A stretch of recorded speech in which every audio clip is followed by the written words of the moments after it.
پڑھیے صلی علی نبینا صلی علی محمد صلی علی کریمنا صلی علی محمد عرش پہ تازہ چھیڑ چھاڑ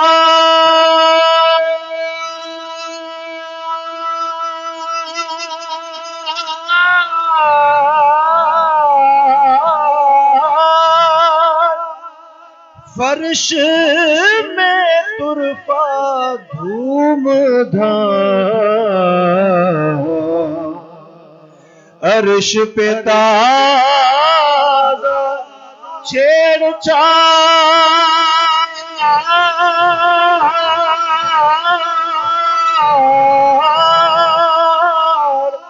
فرش میں طرفہ دھوم دھام ارے کان جدھر لگائیے تیری ہی داستان ہے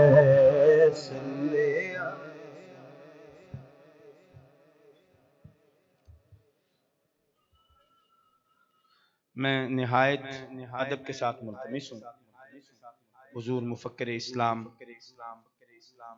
داعیے اتحاد ملت عظیم مسلم ملت استاذ العلماء بانی چیئرمین نور الہدا فاؤنڈیشن حضرت علامہ سید محمد سعید الحسن دامت برکات عالیہ سے کہ حضور درس قرآن مجید کی محفل پاک میں احباب سے مخاطب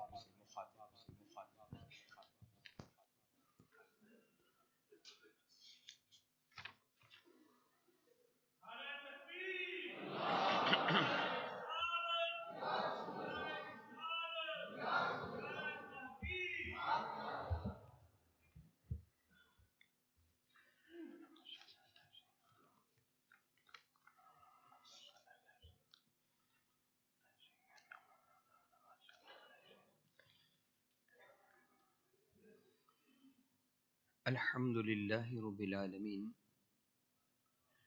الصلاة والسلام على سید الانبیاء والمرسلین وعلى آلہ واصحابہ اجمعین اما بعد اعوذ باللہ من الشیطان الرجیم بسم اللہ الرحمن الرحیم شہر رمضان الذی انزل فیہ القرآن هدى للناس وبينات من الهدى والفرقان فمن شهد منكم الشهر فليصم آمنت بالله صدق الله مولانا العظيم قال الله تبارك وتعالى جل وعلا في شان حبيبه إن الله وملائكته يصلون على النبي يا أيها الذين آمنوا صلوا عليه وسلموا تسليما اللهم صل وسلم وبارك على سيدنا ومولانا ونبينا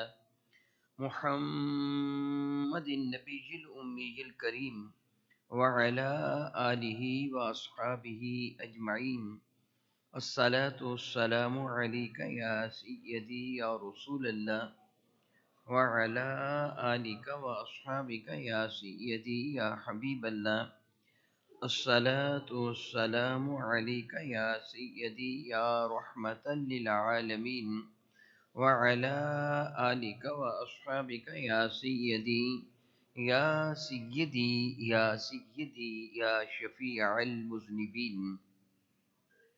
نہایت ہی معزز محترم علماء ذی وقار، سادات کرام، حضرات کرام قدر، الحمدللہ تعالی ثم الحمدللہ تعالی ثم الحمدللہ تعالی خلاق کائنات جل وعلا کا بے شمار احسان اور کرم کہ اس الہی حقیقی نعمات اور محض اپنی شان کریمی کے تصدق مجھ عبد ناچیز کو اور آپ صاحب احباب کو اپنے محبوب مکرم شفیع معظم رحمت عالم صلی اللہ علیہ وسلم کا امتی بنا لیا، اور حضور سید عالم صلی اللہ تعالی علیہ وآلہ وسلم کے وسیلہ جیلہ سے ہم پر اپنی رحمتوں کے دروازے کھول دیے اور ان بے پایہ انعامات سے نوازا کہ جن کی عظمت کو ملاحظہ فرماتے ہوئے حضرت سیدنا موسیٰ کلیم اللہ جیسے جلیل القدر پیغمبر نے عرض کیا تھا، مولا تعالی نبوت رہنے دے، مجھے بھی اس محبوب کا امتی بنا لے۔ اس قدر انعامات رب کائنات نے میرے نبی کی اس امت کو عطا فرمائے، مرحمت فرمائے۔ ان عظیم القدر انعامات میں سے ایک بہت بڑا انعام جو عنقریب ہمارے پاس جلوہ فرما ہونے والا ہے، وہ ماہ رمضان المبارک ہے۔ بڑی عزتوں والا مہینہ، بڑی ہی عظمتوں والا مہینہ، بڑے ہی شرف اور بڑی ہی کرامت والا وہ ماہ مقدس ہمارے یہاں جلوہ فرما ہونے والا ہے۔ بحمد اللہ تعالیٰ ثم الحمد للہ تعالیٰ اس کی قدر و منزلت کا اندازہ آپ کو اس بات سے بخوبی ہو جائے گا کہ میرا کریم پروردگار ارشاد گرامی قدر فرماتا ہے، شہر رمضان الذی انزل فیہ القرآن، رمضان وہ عزتوں والا مہینہ ہے، وہ عظمتوں والا مہینہ ہے، وہ شرف اور کرامت والا مہینہ ہے کہ جس میں قرآن مجید فرقان حمید کو نازل کیا گیا۔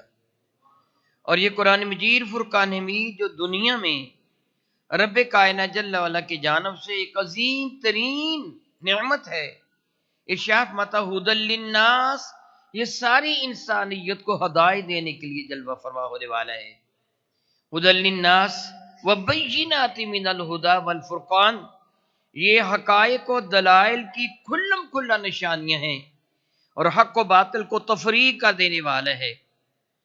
پھر رمضان مبارک کا ذکر فرمایا، فمن شاہد منکم الشہر فلیصم، تم میں سے جو بھی کوئی اس ماہ مقدس کو پائے اس پہ روزے رکھے۔ آگے پھر ارشاد فرما دیا کہ تم میں سے کوئی بیمار ہو، من کان منکم مریضا او علی سفر فعدۃ من ایام اخر، اگر کوئی بیمار ہے یا مسافر ہے تو بعد کے دنوں میں گنتی پوری کر لے۔ دراصل اللہ تعالیٰ جل وعلا اپنے محبوب کی امت پر بڑا ہی کریم ہے، فرماتا ہے یرید اللہ بکم اليسر ولا یرید بکم العسر، دراصل تمہارا رب تمہارے لیے آسانیاں پیدا فرما رہا ہے۔ رحمت عالم کی امت ہو، تمہارے لیے کوئی تنگی نہیں ارشاد فرما رہا، تمہارے لیے آسانیاں پیدا فرما رہا ہے۔ رمضان مبارک میں رب کائنات نے قرآن مجید فرقان میر کو نازل فرمایا، اور قرآن مجید فرقان میر کو پروردگار عالم نے اتنی عزت والا، اتنی عظمت والا بنایا کہ ارشاد گرامی قدر فرماتے ہیں، انا انزلناہ فی لیلۃ القدر، رمضان میں نازل فرمایا، اور کس رات نازل فرمایا؟ جو قدر والی رات ہے، جو رب کائنات کے حضور ایک اندازے والی رات ہے، جو پروردگار عالم جل وعلا کے حضور تقدیر والی رات ہے، جو قدر والی رات ہے۔ انا انزلناہ فی لیلۃ القدر، بے شک ہم نے اس قرآن کریم کو لیلۃ القدر میں نازل فرمایا۔ پھر ایک احساس دلانے کے لیے استفہامی انداز میں، سوالیہ انداز میں رب کائنات نے انسانوں کو جھنجھوڑا، وما ادراک ما لیلۃ القدر، وہ قرآن کے قاری، قرآن کے سامع، قیامت تک آنے والے اے ہر ایمان والے، تو کیا جانتا ہے کہ لیلۃ القدر کتنی عظمت والی رات ہے، کس قدر شرف والی رات ہے، کس قدر کرامت والی رات ہے، کس قدر رب کائنات کی بے پایہ رحمتوں کے نزول والی رات ہے۔ وما ادراک، تیری عقل، تیرا فہم، تیری شعور، تیرا سارے کا سارا دانش مند ہونا اس کی انتہا کو پہنچ ہی نہیں سکتا، تو جان ہی نہیں سکتا کہ لیلۃ القدر کتنی عزت والی ہے۔ پھر اس کی عزت کا تذکرہ کرتے ارشاد فرمایا، لیلۃ القدر، تجھے علم ہے کہ یہ لیلۃ القدر جو ہے، یہ قدر والی رات جو ہے، یہ خیر من الف شہر، یہ 1000 مہینے سے بہتر ہے۔ 1000 مہینے کے برابر نہیں ہے، 1000 مہینے سے بہتر ہے۔ کتنی بہتر ہے یہ وہ عطا کرنے والا جانتا ہے کہ کتنی بہتر ہے۔ میں اس کی ایک چھوٹی سی مثال دے کے آپ کو سمجھانے کی کوشش کروں گا۔ میرا اللہ انبیاء علیہ السلام کا ذکر فرماتا ہوا قرآن مجید فرقان میں تیسرے پارے کی ابتدا میں فرماتے ہیں تلک الرسل فضلنا بعضهم علی بعض، یہ جو گروہ انبیاء ہیں، یہ انبیاء علیہ السلام کی عظیم القدر جماعت ہے، یہ جو بڑی شان بڑے عزت والے یہ احباب گرامی قدر جو ہیں انبیاء علیہ السلام، ان میں ہم نے بعض کو بعض پر فضیلت عطا فرمائی ہے۔ پھر فضیلت کا تذکرہ فرمایا منہم من کلم اللہ، بعض ایسے جن کے ساتھ ہم نے کلام فرمایا، مثلا سیدنا موسیٰ کلیم اللہ، ورفع بعضهم درجات، بعض وہ ہیں جن کے درجات کو ہم نے بلند سے بلند تر فرما دیا۔ کتنا بلند فرمایا اس کا تذکرہ نہیں فرمایا کہ ہم نے اتنا بلند کیا ہے، نہیں تذکرہ فرمایا۔ علماء کرام فرماتے مفسرین نظام اس بات پر متفق ہیں کہ یہ جو بلندی درجات کی حامل شخصیت ہے کہ جن کے لیے رب کریم فرمایا کہ بعض وہ ہے جن کے درجات کو ہم نے بڑا بلند فرمایا، اس سے مراد ہمارے کریم آقا حضور رحمت کون و مکان ہے صلی اللہ تعالی علی حبیبہ دائما ابدا۔ رب کائنات قرآن مجید فرقان میں دوسری جگہ فرماتا ورفعنا لک ذکرک، اور ہم نے بلند کر دیا تیری رضا کی خاطر تیرے ذکر کو، ہم نے بلند کر دیا۔ اور یہ بلند محض کرنے دیا یہ تسلسل کے ساتھ میرا اللہ ارشاد فرماتے ہیں اے محبوب مکرم وللآخرۃ خیر لک من الاولی، یہ باتیں آپ نے سمجھنی ہیں، نظر انداز نہیں کرنی ہے۔ میں یہ واضح انداز میں کہوں گا، سمجھنا آئے تو کھڑی ہو کے کہہ دے دوبارہ سمجھا دے، میں دوبارہ سمجھا دوں گا، مگر آپ نے سمجھنا ہے۔ میرا اللہ فرماتا ہے وللآخرۃ خیر لک من الاولی، آپ کا آنے والا ہر لمحہ پہلے لمحہ سے اعلیٰ ہے۔ یعنی یہ ہوتا ہے کہ کسی کو عزت عطا فرما دی، ایک خاص منصب تک پہنچا دیا، بس ٹھیک ہو گیا۔ اور دوسرا یہ ہے کہ خاص منصب تک پہنچا کر اس کو روکا نہیں ہے بلکہ تسلسل کے ساتھ عظمتیں عطا کی جا رہی ہیں۔ وللآخرۃ، اور آنے والا جو آخرت ہے بعد والا ہے، خیر اللہ کا من الاولی، یوں کہی کہ ہر قدم جو آپ آگے بڑھا رہے ہیں، ہر لمحہ جو آپ کی مبارک زندگی کا یا بعد رحلت مبارکہ گزر رہا ہے، خیر اللہ کا من الاولی، وہ پہلے سے زیادہ اعلیٰ ہے۔ اس کی میں ریزن، سبب، علت میں کچھ عرض کرتا ہوں، میں امید رکھتا ہوں کہ سمجھنا آپ کے لیے آسان ہو جائے گا۔ میرے اور آپ کے کریم آقا تاجدار اربوجم شفیع معظم رحمت عالم صلی اللہ علیہ وسلم کے ارشاد گرامی قدر کے مطابق نیکی کی دعوت دینے والے کو اللہ تعالیٰ نیکی کرنے والوں کے برابر ثواب عطا فرما دیتا ہے۔ علماء کرام نے وَمَنْ أَحْسَنُ قَوْلًا مِّمَّنْ دَعَا إِلَى اللَّهِ وَعَمِلَ صَالِحًا، اس کے تحت نقل کیا کہ میرے اور آپ کے کریم آقا حضور رحمت عالم صلی اللہ علیہ وسلم کے ارشاد گرامی قدر ہے، مؤذن اذان دیتا ہے، اس کی اذان کی آواز سن کر جتنے لوگ نماز پڑھنے کے لیے آتے ہیں، رب کائنات سب کے برابر تنہا مؤذن کو ثواب عطا فرما دیتا ہے۔ مؤذن نے لوگوں کو نیکی کی دعوت دی ہے، نیکی کی ترغیب دی ہے، تو نیکی کی دعوت دینے والے کو نیکی کرنے والوں کے برابر ثواب عطا فرما دیا جاتا ہے۔ من سن فی الاسلام سنت حسنہ، میرے کریم آقا کی بڑی معروف حدیث مبارکہ ہے، جس سے اسلام میں کوئی اچھا طریقہ رائج کیا، جتنے لوگوں نے اس طریقے پر عمل کیا، پروردگار عالم سب کے برابر اس کو ثواب عطا فرما دیتا ہے۔ میں مزید اس کو آسان کرتا ہوں، ایک استاد محترم نے 10 لوگوں کو قرآن مجید فرقان میں پڑھنا سکھا دیا، صحیح طریقے سے قرآن کریم کی تلاوت کرنا سکھا دیا، اور آپ جانتے ہیں کہ رب العزت جل اللہ قبول فرمائے تو کم از کم ہر حرف کے بدلہ میں 10 نیکیاں میسر آ جاتی ہیں۔ قرآن پاک پڑھنے والے نے قرآن پاک پڑھا، پڑھانے والے نے پڑھایا، تو اس کو پروردگار نے ثواب عطا فرمایا۔ کتنے لوگوں کو پڑھایا؟ میں نے عرض کیا ہے 10 افراد کو پڑھایا، تو یہ 10 افراد جو تلاوت کریں گے، جب بھی تلاوت کریں گے، جہاں بھی تلاوت کریں گے، پڑھانے والے کو 10 کے برابر نیکیاں مسلسل ملتی چلی جائیں گی۔ اذا مات الانسان انقطع عملہ کے تحت میرے کریم آقا کے ارشاد ہے جب انسان مر جاتا ہے تو سلسلہ مال منقطع ہو جاتا ہے، الا ثلاثہ، 3 چیزیں ایسی ہوتی ہیں کہ جن کا سلسلہ ختم نہیں ہوتا، تسلسل کے ساتھ نیکی باقی رہتی ہے۔ ان میں ایک یہ بھی ہے کہ علم ینتفع بہ، وہ علم جس سے نفع حاصل کر لیا گیا۔ اب وہ 10 کو پڑھایا، 10 افراد جب قرآن پاک کی تلاوت کریں گے تو جو ان کو ثواب ہوگا 10 کو پروردگار عالم جل ان سب کا مجموعہ اس پہلے کو عطا فرما دے گا۔ ان 10 نے مزید 10 کو پڑھا دیا، اب کتنے ہو گئے؟ 110۔ 100 وہ ہو گئے جو ان کے شاگرد ہیں، 10 یہ ہو گئے۔ تو اب وہ سارے کے سارے جو قرآن پاک پڑھیں گے ان کا ثواب ان 100 کا ان 10 کو ہوگا، اور 110 کا ثواب پہلے پڑھانے والے کو ہو جائے گا۔ میری بات اب آپ سمجھ گئے ہوں گے کہ قیامت تک جو سلسلہ چلتا چلا جائے گا تو جو پہلا استاد ہے اس کو کتنا ثواب ملے گا؟ بہت ملے گا نا۔ پھر بتائیے کہ ابتدا کس نے کی تھی؟ میرے نبی نے۔ کوئی جتنی بھی کوئی نیکی کرے گا، وہ نماز پڑھے گا، روزہ رکھے گا، حج کرے گا، زکوٰۃ دے گا، قرآن پاک کی تلاوت کرے گا، اللہ اللہ کرے گا، کوئی بھی عبادت کرے گا، پوری کائنات میں سب کا مجموعہ بارگاہ مصطفیٰ میں پیش ہوتا رہے گا۔ پھر درجہ بڑھتا جائے گا یا نہیں؟ بڑھتا جائے گا نا، درجہ بڑھتا جائے، سمجھنا کچھ مشکل نہیں ہے۔ درجہ وَلَلْآخِرَةُ خَيْرٌ لَكَ مِنَ الْأُولَىٰ، اے محبوب تمہارا آنے والا بعد والا لمحہ پہلے سے اعلیٰ ہے۔ میں اس کی مثال دے کے سمجھاؤں گا، درجہ بڑھ رہا ہے۔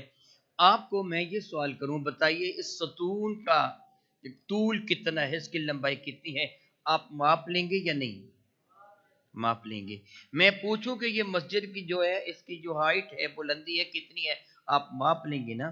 بہت اونچا منارہ، کئی 100 جو منزلوں پر، سینکڑوں منزلوں پر مشتمل عمارات، ان کو ماپا جاتا ہے کہ نہیں ماپا جاتا؟ بحمد اللہ تعالیٰ ثم الحمد للہ تعالیٰ، اللہ تعالیٰ آپ کو ایک اعلیٰ سفر حرمین شریفین کی زیارت کا شرف عطا فرمائے۔ آپ جہاز میں بیٹھیں گے تو جہاز کی سکرین پر آئے گا یہ کتنے ہزار فٹ کی بلندی پر پرواز کر رہا ہے۔ ماپا جاتا ہے نا، ماپا جاتا ہے نا۔ میں جو کہہ رہا ہوں آپ سمجھ رہے ہیں نا، ماپا جاتا ہے نا۔ یہ تو آپ ماپ لیں گے کہ جہاز کی زمین سے بلندی اتنی ہے۔ میں آپ سے یہ سوال کروں، آپ کھڑے ہوں اور جہاز آپ کے اوپر سے گزر رہا ہو، یعنی وہ خلا میں فضا میں جہاز پرواز کر رہا ہو، میں آپ کو بتاؤں کہ اپنے سے جہاز کا فاصلہ ماپو۔ میں اس بات کو مزید آسان کرتا ہوں، شاید سمجھنا آپ کے لیے کچھ مشکل نہ ہو جائے۔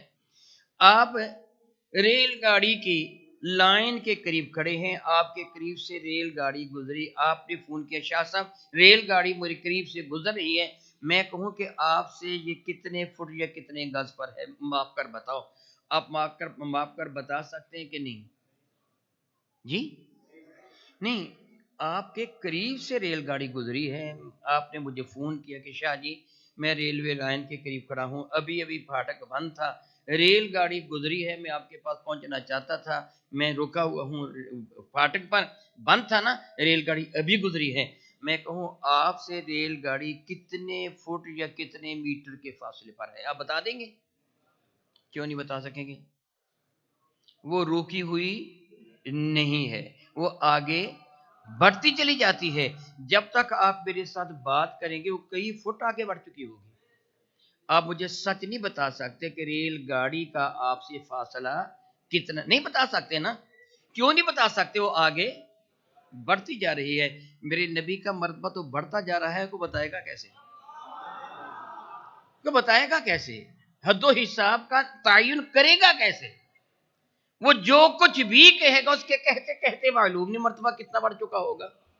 رب کریم نے اس کو مطلق کر رکھا کہ بعض کے درجات کو ہم نے بلند کر دیا۔ اب بھائی اس طرف میرا اللہ فرماتا ہے کہ یہ لیلۃ القدر 1000 مہینے سے بہتر ہے۔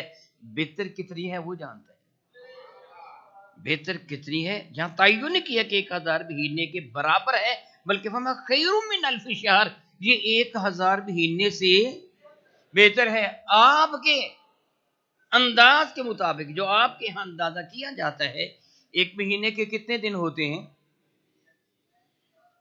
انگریزی نہ کہیے، آپ اسلامی مہینوں کے نام ہی لیجیے، 31 نہ کہیے، 29 یا 30، بھلا کتنے؟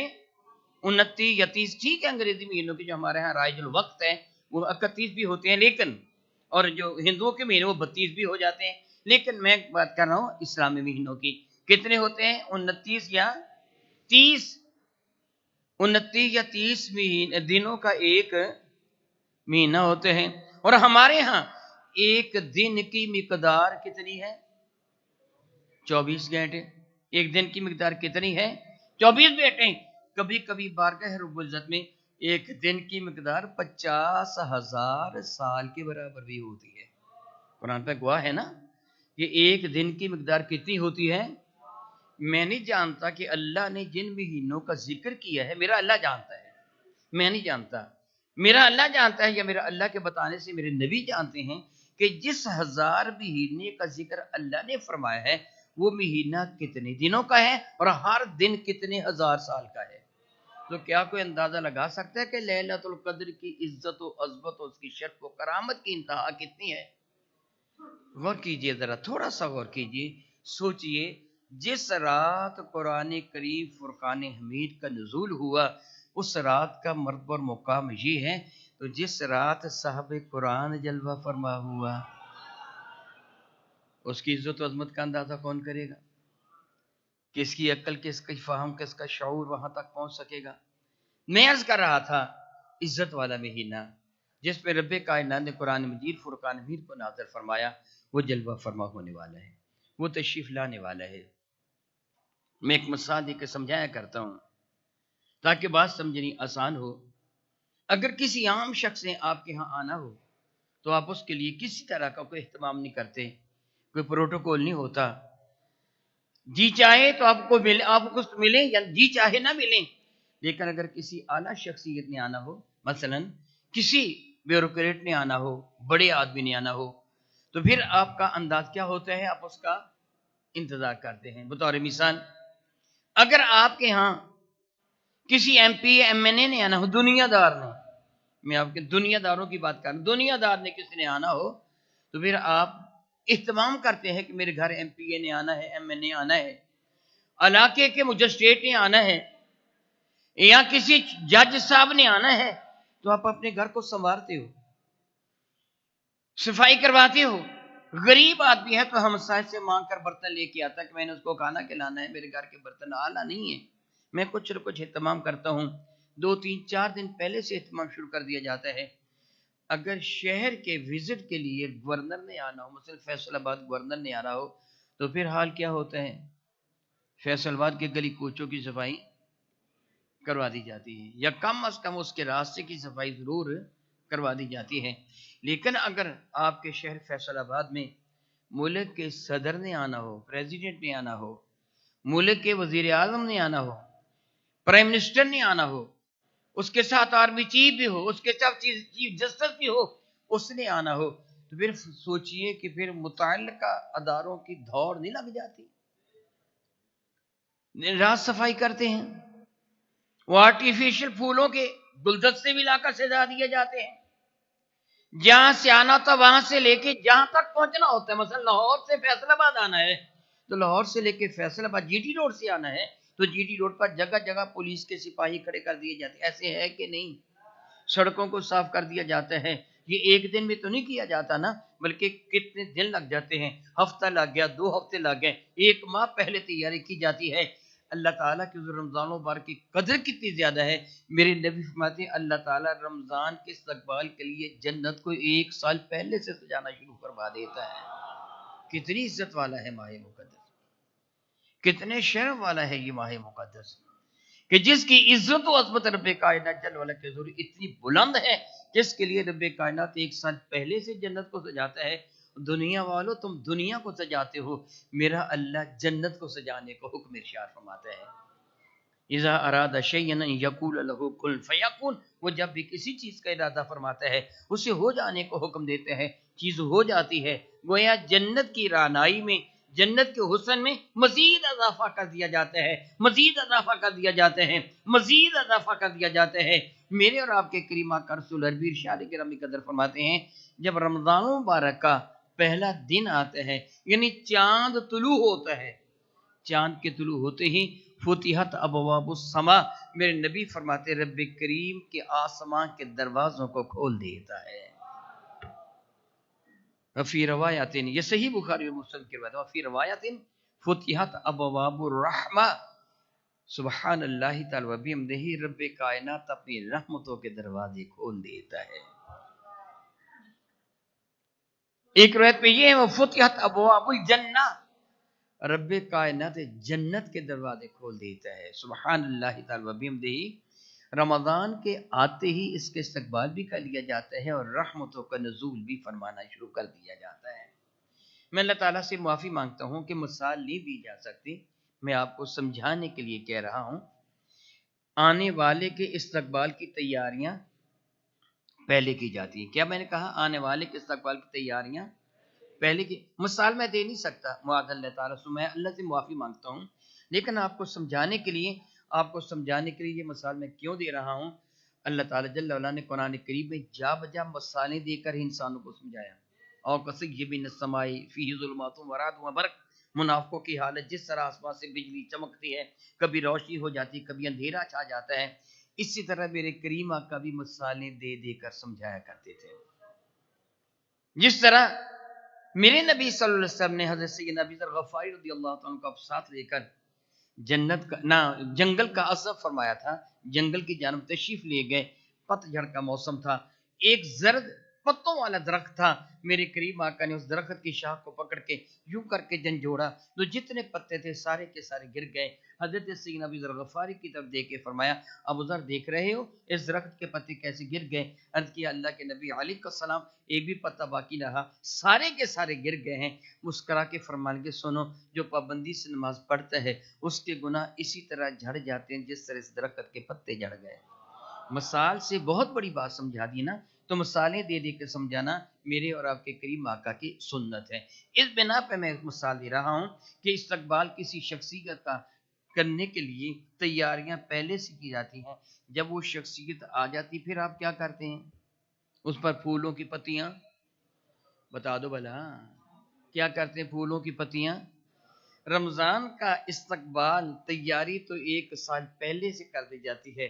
جب رمضان آتا ہے تو آسمان کے دروازے کھل جاتے ہیں، جنت کے دروازے کھل جاتے ہیں، رب کائنات کی رحمت کا نزول شروع ہو جاتا ہے بندوں پر.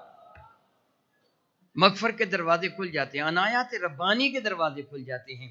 میرے نبی فرماتے من صام رمضان ایمانا و احتسابا غفر له ما تقدم من ذنبه، جس سے اللہ کو راضی کرنے کے لیے، دنیا کو دکھانے کے لیے نہیں، معاذ اللہ تعالیٰ ریاکاری کے نہیں، اپنے رب کی رضا کی خاطر رمضان مبارک کے روزے رکھ لیے، رب کائنات اس کے سارے گناہوں کو معاف فرما دیتا ہے. اللہ اکبر اللہ اکبر اللہ اکبر اللہ اکبر اللہ اکبر. کتنی عظمت والا مہینہ ہے. آپ نے حدیث بار کا سماعت فرمائی، کئی مرتبہ سماعت فرمائی. امام بحقی نے شعب الایمان میں اس کو لکھا ہے کہ میرے نبی ممبر شریفہ پہ جلوہ فرما ہونے لگے تو آپ نے آمین فرمایا تھا 3 مرتبہ. مشہور حدیث بار کا آپ نے بہت مرتبہ سنی. ان میں ایک یہ بھی تو تھا نا کہ جس سے رمضان مبارک کو پایا پھر اس کی عزت و عظمت کو اپنا کر اپنے اندر سنگو کر اس سے اپنے آپ کو اہل جنت نہیں بنایا، اللہ تعالیٰ جل وعلا کی رحمت سے دور ہے، وہ مردود ہے. اور دوسرا یہ تھا میرے نبی پر درود السلام نہ پڑھنے والا. تیسرا یہ تھا کہ والدین کا نافرمان. دیکھیے آخر رمضان مبارک کے آنے پر کیوں یہ اس قدر اہتمام کیا گیا کہ جو رمضان مبارک کو پائے. اور یہ دعا جبریل مانگتے ہیں، طریقہ دعا رب سکھاتا ہے. آمین میرے نبی فرماتے ہیں کہ جو رمضان مبارک کی عزت و تعظیم و توقیر کر کے اپنے آپ کو جس نے لائق جنت نہ بنایا وہ رب کی رحمت سے دور مردود ہے. معاذ اللہ تعالیٰ سبحان اللہ تعالیٰ. جو مردود ہوتے ہیں اس پر لعنت ہوتی ہے. اللہ یعوذ باللہ تعالیٰ سبحان اللہ یعوذ باللہ تعالیٰ اللہ یعوذ باللہ تعالیٰ. اور جو رسول رحمت کے اسم گرامی سن کر آپ پر درود و سلام نہیں پڑھتا وہ بھی مردود ہے. جس سے بوڑھے والدین کو اپنی زندگی میں پایا، ان کی تعظیم و توقیر کر کے اپنے آپ کو لائق جنت نہ بنایا، وہ بھی مردود ہے.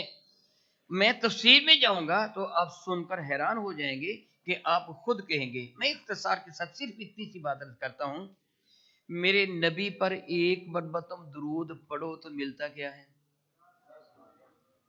جی محض 10 رحمتیں نہیں ہیں. میرے نبی فرماتے من صلی علیہ مرہ صلی اللہ علیہ عشر مرہ وفی روایت صلی اللہ علیہ 70 مرہ، ایک مرتبہ درود پاک پڑھنے والے پر رب کریم 70 مرتبہ رحمت نازل فرما دیتے ہیں. 10 مرتبہ ایک روایت میں، دوسری روایت میں 70 مرتبہ رحمت نازل فرما دیتا ہے. محض یہی نہیں بلکہ اس کے 70 گناہ بھی معاف فرما دیتا ہے، اس کے 70 درجے بھی بلند فرما دیتا ہے. درود پاک پڑھنے پر کیا کچھ محنت صرف ہوتی ہے بتائیے بھلا؟ کتنی جیب سے رقم خرچ ہو جاتی ہے، کس قدر توانائی صرف ہوتی ہے، کتنی کیلوریز جو خرچ ہو جاتی ہیں آپ کے درود پاک پڑھنے پر. کچھ بھی نہیں، بیٹھے بیٹھے زبان تھوڑی سی ہلاتی ہو تو رب کائنات کی رحمت کا انبار لگ جاتا ہے. پھر جو اتنی بھی محنت نہ کرے بدبخت نہیں تو اور کون ہے؟ جو اتنی سی محنت بھی نہیں کر سکتا کہ درود پاک کو نہیں پڑھ سکتا، پھر وہ اتنی رحمتوں کو حاصل نہیں کر سکتا. ارے سمندر کے کنارے کھڑے ہو کر، دریا کے درمیان کھڑے ہو کر جو پیاسا رہے وہ بدبخت نہیں تو پھر اور کون ہے؟ اس لیے میرے نبی فرماتے بدترین بخیل وہ ہے جو میرا نام سن کر مجھ پر درود السلام نہ پڑھے. بدترین بخیل وہ ہے. میں نے ایک بات آپ کو اسی طرح یہ باقی والدین کے لیے، اسی رمضان مبارک کے لیے، رمضان مبارک اتنی عزتوں والا مہینہ، اتنی عظمتوں والا مہینہ. میرے نبی فرماتے رمضان جب شروع ہوتا ہے رب کریم گنہگاروں کی مغفرت فرمانا شروع کر دیتا ہے. تو جب رب کائنات کی عنایت کا، پروردگار عالم جل وعلا کی رحمتوں کا یہ عالم ہوتا ہے، پھر وہ بدبخت ہے نا کہ جو رب کائنات جل وعلا کی رحمتوں سے لطف اندوز نہیں ہوتا، جو اللہ رب العزت جل وعلا کو راضی نہیں کرتا، پروردگار عالم جل وعلا کی رضا کا جویا نہیں ہوتا. اللہ اکبر اللہ اکبر اللہ اکبر اللہ اکبر. روزہ رکھنے والا اللہ تعالیٰ جل وعلا کے حضور کس مرتبہ مقام کو پہنچ جاتا ہے.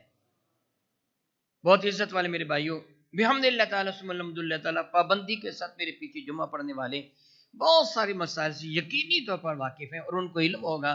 قبل ازیں آپ پڑھ چکے ہیں. قرآن مجید فرقان میں گواہی دیتا ہے کہ تیرے دونوں کندھوں پر اللہ تعالیٰ نے 2 محافظ مقرر فرما رکھے ہیں، جن کو کرامن کاتبین، کرامن عزت والے، کاتبین لکھنے والے.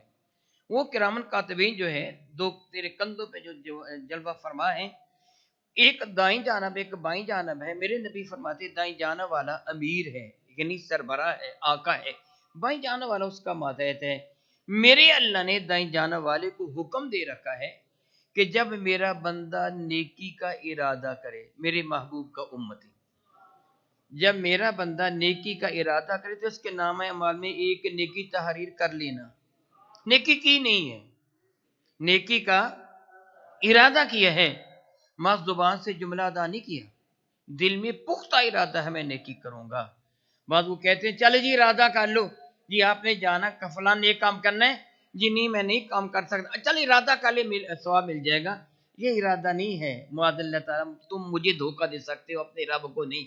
وعلیم بذات الصدور، تیرے دل کی جو حالت سے واقف ہے. ارادے سے مراد مصمم ارادہ، یہ واقعی میں نیکی کروں گا. نیکی کا ارادہ کرے، نامہ اعمال میں ایک نیکی لکھ لو. یہ نیکی کر لے تو پھر 10 نیکیاں لکھ لینا، 10 ہی نہیں 10 سے 700 تک نیکی لکھ لینا. اور پھر فرماتا واللہ یضاعف لمن یشاء، اللہ جس کے لیے چاہے اس سے بھی اضافہ فرما دیتا ہے. اس کو حکم دے 3 نیکی لکھ لے، کتنا اضافہ فرما دیتا ہے، کتنا اضافہ فرما دیتا ہے. میرے نبی فرماتے ہیں، حضرت سیدنا ابو مالک اشعری رضی اللہ تعالی حدیث مبارکہ کے راوی ہیں، امام مسلم نے صحیح مسلم کے اندر حدیث مبارکہ کو لکھا ہے.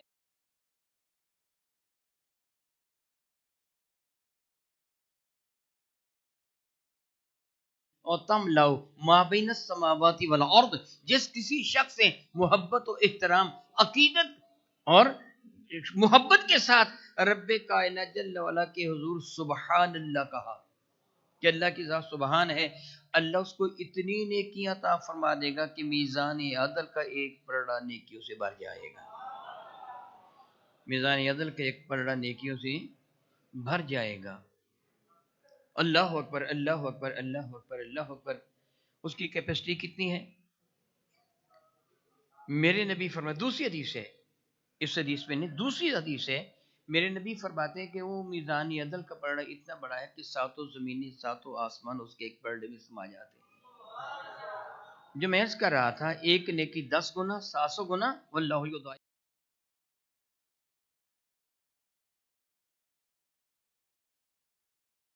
نبی فرماتے سبحان اللہ والحمدللہ، اگر سبحان اللہ کے ساتھ الحمدللہ کہہ دیا تو تملأان، وہ دگنی نیکیاں مل گئی، دونوں پڑھ لے نیکیوں سے بھر گئے.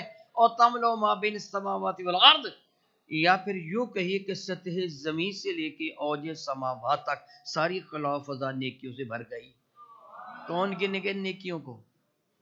کس کی طاقت ہے کہ ان کو کون کر سکے؟ ممکن نہیں ہے. واللہ یضاعف لمن یشاء، اللہ تعالیٰ جس کے لیے چاہتا ہے اضافہ فرماتا ہے، مگر یہ اضافہ لکھتا کون ہے؟ بتائیے بھلا. فرشتے ہیں. یہ اضافہ لکھتے کون ہیں؟ نامہ اعمال کو تحریر کرنے کے لیے ڈیوٹی کن کی ہے؟ فرشتوں کی. حدیث سے برکت سنیے، صحیح بخاری اور صحیح مسلم کی. میں عرض کرتا ہوں، حضرت سیدنا ابی ہریرہ رضی اللہ تعالیٰ سے مروی حدیث سے برکت ہے، میرے نبی فرماتے ہیں کل عمل ابن آدم یضاعف الحسنۃ بعشر امثالها الى 700. میرے نبی فرماتے ہیں کہ جو ایمان والا نیکی کرتا ہے اس کو ایک نیکی سے 10 نیکیوں سے لے کے 700 نیکی تک عطا کر دی جاتی ہے. پھر واللہ یضاعف لمن یشاء میں عرض کر چکا ہوں. میں یہ حدیث بار کا مکمل کروں، شاید کنفیوژن باقی رہ جائے. دائیں طرف والے فرشتوں کو کیا حکم ہے؟ نیکیاں لکھنی ہے. ارادہ کرے تو، کر لے تو 10 700 اللہ تعالیٰ جتنی شرف میں. یہ بائیں جانا والا فرشتہ ہے. دیکھیے رب کریم نے اپنے محبوب کی امت پر کتنا کرم فرمایا. جبھی تو انبیاء نے عرض کیا تھا مولا تعالیٰ ہمیں اس محبوب کو امتی بنا لے. اس بائیں جانے والے فرشتے کو حکم ہے جب میرا بندہ میرے محبوب کو امتی گناہ کرے، ارادہ کرے نا گناہ کا، نیکی کا ارادہ کرے تو گناہ کا ارادہ کرے نا، خبردار کوئی گناہ نہیں لکھنا ہے. ارادہ کیا نا، گناہ کیا تو نہیں ہے نا، وہ گناہ کر بھی لے تو نہیں لکھنا. کیا بلا گناہ کر بھی لے تو نہیں لکھنا. اپنے آقا سے پوچھ میں اس کا گناہ لکھ لوں، اگر وہ اجازت دے تو تب لکھنا، وگرنہ نہ لکھنا. یہ گناہ کرتے ہیں تو بائیں جانے والا فرشتہ دائیں جانے والے سے پوچھتے ہیں میرے امیر میرے آقا میں اس کا گناہ تحریر کر لوں؟ وہ کہتا ہے ٹھہرا رہے، شاید یہ توبہ کر لے، پھر اس کا گناہ لکھا ہی نہیں جائے گا. اس کو مہلت دے دی جاتی ہے. بلکہ یوں کہیے توبہ کی تو اس نے نیکی کی ہے، اس کا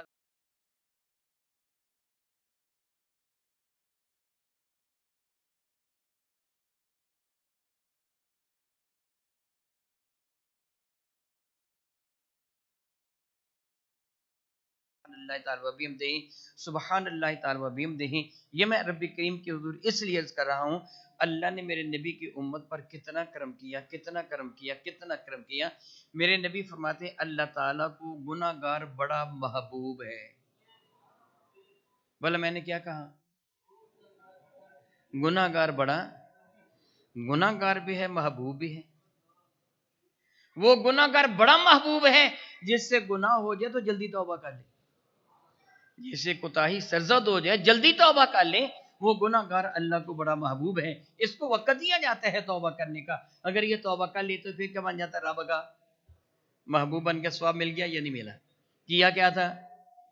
گناہ بن کے گیا رب کا. توبہ کر کے کہتا ہے رک جا، ٹھہر جا. پھر بھی جب وہ توبہ نہیں کرتا تو یہ پوچھتا ہے اب لکھ لوں؟ کہتا ہے لکھ لے. اس بے وقوف کو بڑا وقت دیا گیا تھا توبہ کرنے کا، مگر توبہ اس نے کی نہیں. گناہ ایک لکھ لے. کتنے گناہ لکھ لے؟ مگر نیکیوں کے لیے کیا ہے؟ سبحان اللہ. ابھی آپ سن چکے ہیں، اب آپ سماعت کیجئے میرے نبی کیا فرماتے ہیں. قال اللہ تعالی، بندے کو اس کی نیکیوں کا ثواب دیا جاتا ہے، فرشتے دیتے ہیں، فرشتے لکھتے ہیں. اللہ تعالیٰ ارشاد فرماتے ہیں، یعنی یہ حدیث قدسی ہے، فرماتے ہیں کہ الا الصوم، میرے نبی نے فرمایا مگر روزے کے لیے میرا اللہ فرماتا ہے فإنه لي وأنا أجزي به، روزہ میرے لیے ہے، اس کی جزا میں خود رب عطا کروں گا. فرشتوں تمہارے لکھنے کے حد و حساب سے کہیں زیادہ ہے، اس کی جزا میں عطا کروں گا. روزہ میرے لیے اس نے رکھا ہے نا. میرا اللہ ارشاد کرام قدر فرماتا ہے یدعو شہوتہ وطعامہ من اجلی، اس نے کھانے پینے کو بھی چھوڑ دیا اس نے خواہشات نفسانی کو بھی ترک کر دیا مجھے راضی کرنے کے لیے. سبحان اللہ و بحمدہ، سبحان اللہ تعالی و بحمدہ، سبحان اللہ و بحمدہ.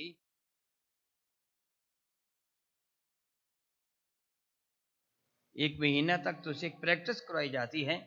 میں ایک مثال دے کے عرض کروں گا. صبح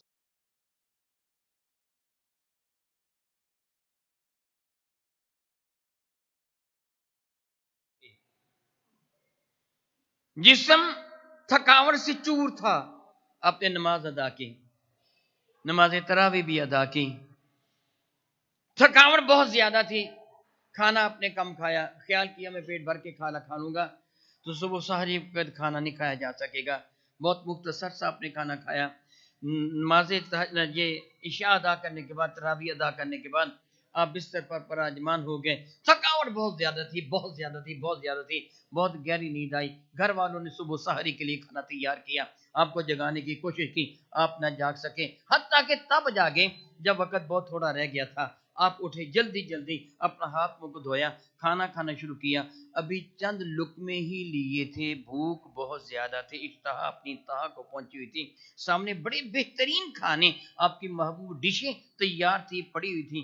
اچانک اعلان ہو گیا سحری کا وقت ختم ہو گیا. بھوک آپ کو ستا رہی ہے، پیاس بھی لگی ہے، سارا دن آپ نے محنت اور مشقت بھی کرنی ہے. اب آپ اپنا ہاتھ کھینچ لیں گے. گھر والے کہتے ہیں دیکھیے آپ نے سارا دن محنت کرنی، مشقت کرنی ہے، ایک روٹی تو کھا لیں. آپ کا جواب ہوتا نہیں، اب حرام ہو گئی ہے. یہی ہوگا نا، 2 گلاس لسی کے پی لیں، کہیں گے اب حرام ہو گئی ہے. میں نے تیرے لیے چائے تیار تھی، بیوی کہے، بیٹی کہے اپنے باپ کو، بہن کہے اپنے بھائی کو، میں نے آپ کے لیے بڑی محبت کے ساتھ چائے تیار کی ہے، میرے ہاتھ کی بنی چائے ہی پی لو. جو آپ کیا ہوگا، اب نہیں پیوں گا، یہ سب کچھ میرے لیے حرام ہو گیا. یہ ساری چیزیں گھر کے اندر موجود ہیں، سارا دن موجود ہیں، بیوی موجود ہیں، مگر یہ اپنے اوپر کنٹرول کیے ہوئے ہیں. شام ہوئی، یہ سارے دن کا بھوکا پیاسا پھر دسترخوان پہ بیٹھ گیا. بیٹھا ہے، انتظار کر رہا ہے، سامنے چیزیں رکھی ہوئی ہیں، مگر کیا مجال ہے ہاتھ کسی چیز کی جانب بڑھائے.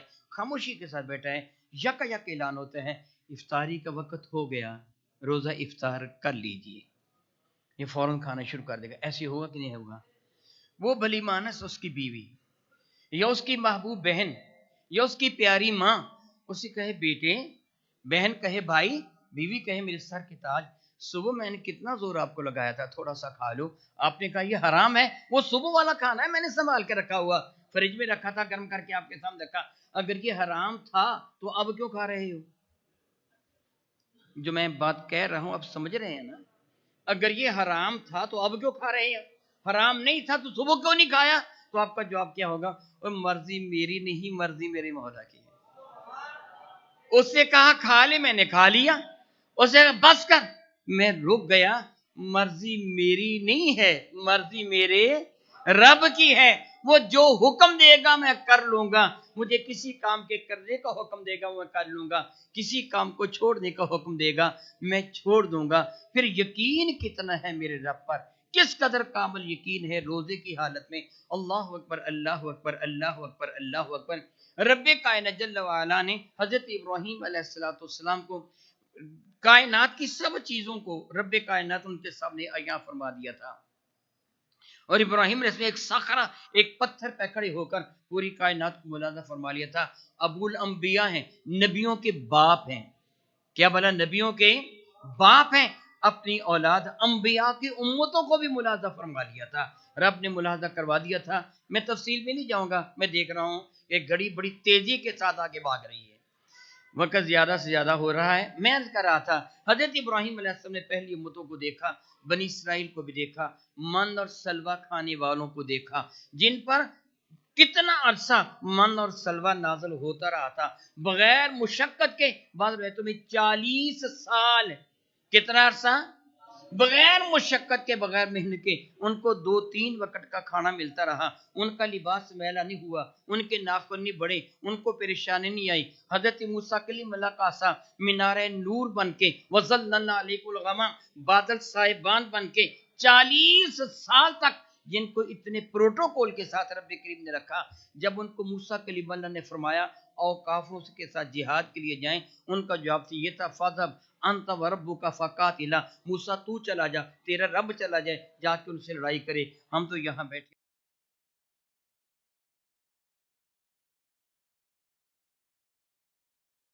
ایک اور واقعہ نقل فرماتا ہے کہ طالوت لشکر لے کے نکلے تھے. فلما فصل طالوت بالجنود قال ان اللہ مبتلیکم بنہر. طالوت اپنے لشکر کو لے کے نکلے تھے جو کئی ہزار پر مشتمل لشکر تھا. حضرت طالوت نے فرمایا میرے لشکریوں، اللہ کے نبی بھی ساتھ ہیں، طالوت بادشاہ ہیں، اللہ کے نبی ساتھ ہیں. اب کسی بھی کام کے کرنے کی ترغیب تین طرح سے ہوتی ہے.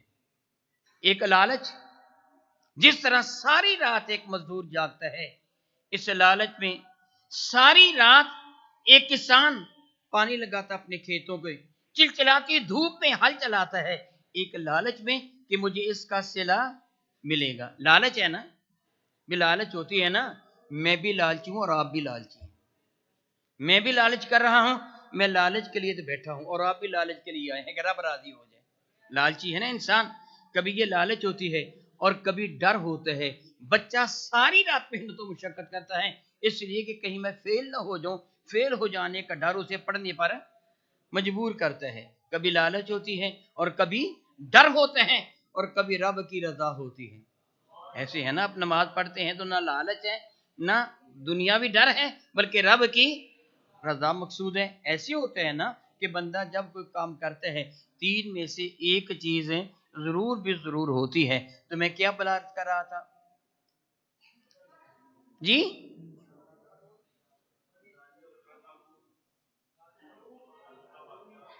جی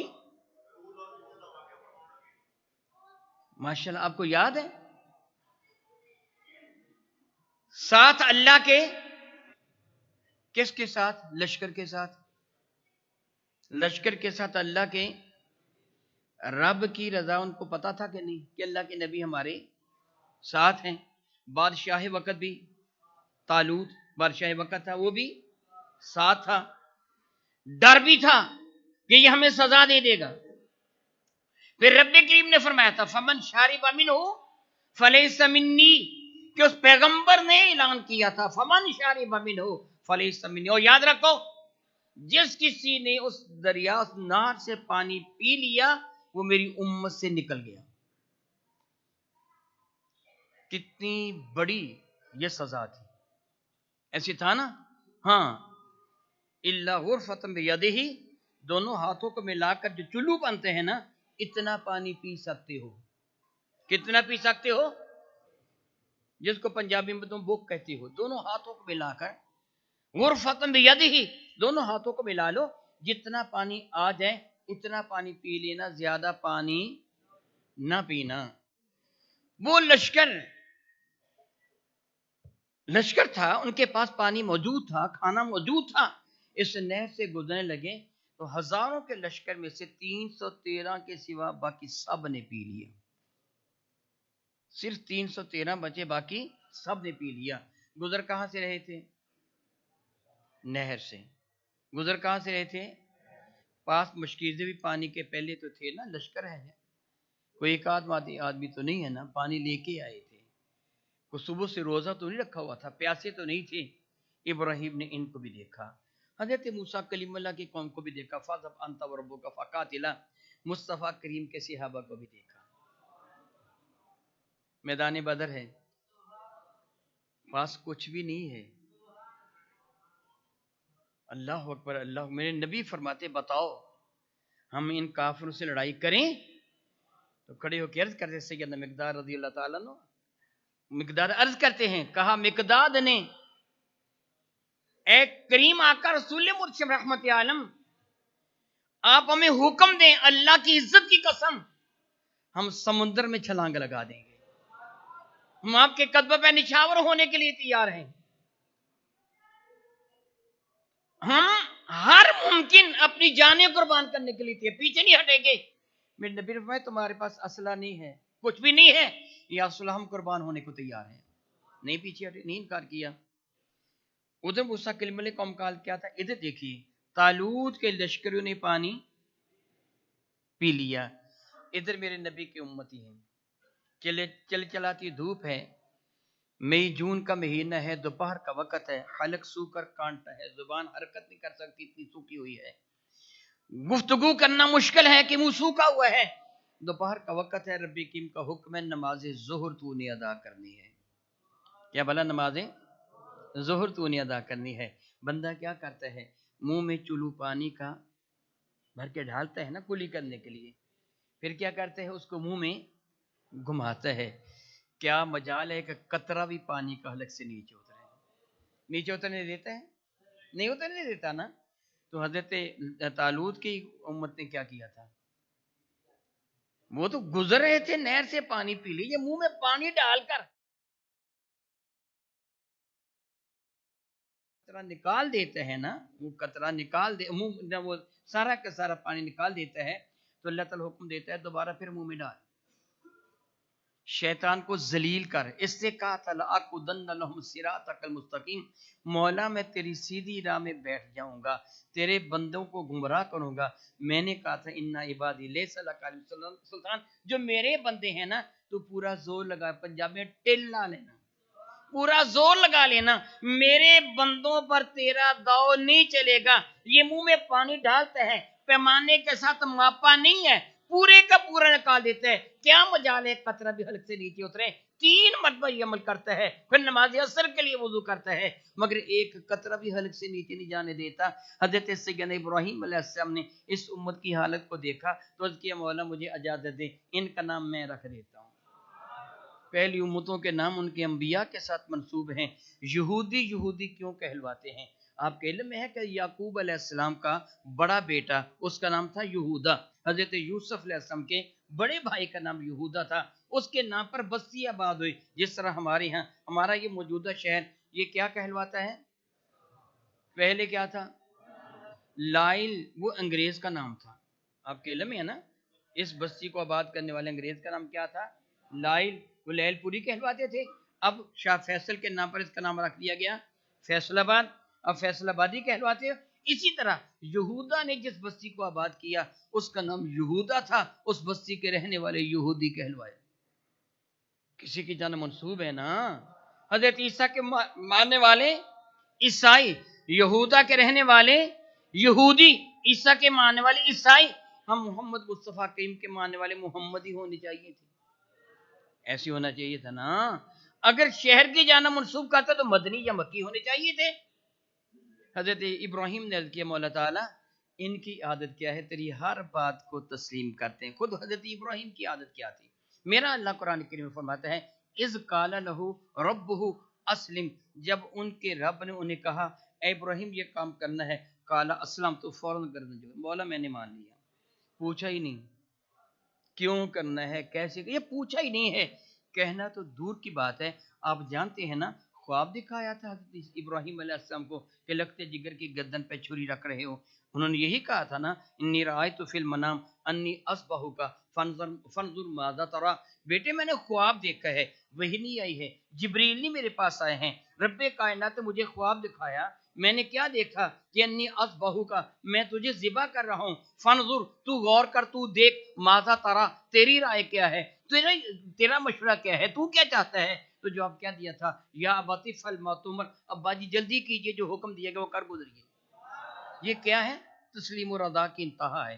اذ قال لہ ربہ اسلم، جب ان کے رب نے انہیں کہا ابراہیم یہ کام تو نے کرنا ہے، قال اسلم، تو کیا مولا میں نے مان لیا۔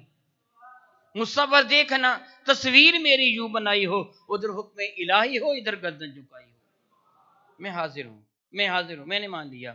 عبداللہ ابن مسعود رضی اللہ تعالیٰ عنہ، جمعہ کا دن ہے، میرے نبی مسجد نبی شیفہ میں تشریف فرما ہے، کریم آقا رسول عربی شفیع معظم رحمت عالم اپنے ارشادات عالیہ سے اپنے غلاموں کو نواز رہے ہیں۔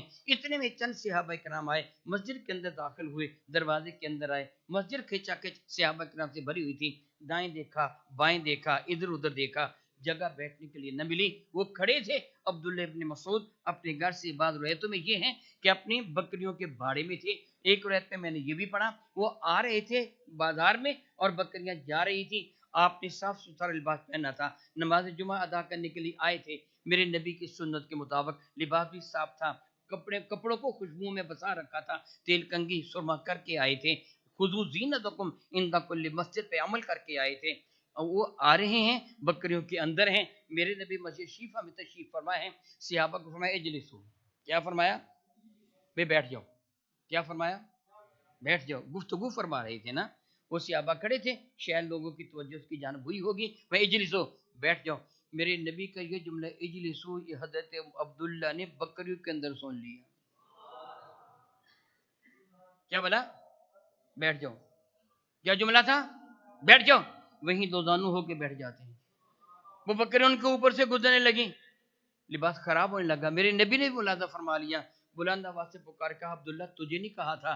کھڑے ہو کر کہتے آقا سونا تھا اجلسو، بس میں بیٹھ گیا. یہ ہے اسلام. اس قال ربہ اسلم، ابراہیم نے کیا ہے مولا تعالی جل وعلا وہ تیری بات اتنے ماننے والے ہیں، مجھے اجازت دے ان کا نام میں رکھ دوں.